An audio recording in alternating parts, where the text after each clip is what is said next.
Here's a question for you. Will learning theory make you worse at music? Yes, absolutely it will. If you're a dumbass. Believe it or not, a lot of people just are not thinkers, and that's totally fine. Not everybody needs to have the same exact skill set in life, but if you're attempting to use YouTube to study music, you need to know that there's been a tidal wave of dipshits out there giving horrific advice about the dangers of learning music theory as if it's some sort of growth inhibitor.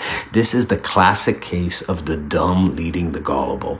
There's this great quote from Richard Feynman, the physicist. He said, "You can know the name of a bird in all the languages of the world, but when you're finished, you'll know absolutely nothing whatsoever about the bird itself. The bird is music. The names that we give the bird, that's music theory." You see, theory just gives names to sounds. It's language, and language isn't the end, it's the means. It's a tool. The goal isn't to memorize a bunch of words, it's to speak fluently. The goal is to sound good. Saying that music theory will make you worse at playing music is like saying that if you look at a painting and start identifying the colors and the shapes, you'll suddenly become a worse painter. But noticing and naming what's actually there doesn't make you worse at art, it just makes you more aware. Here's the real issue. Some folks confuse analysis with creativity. You know why? Because they are not mentally capable of analysis, and they consider their failure to conceptualize music as a failure of the world. And as a result,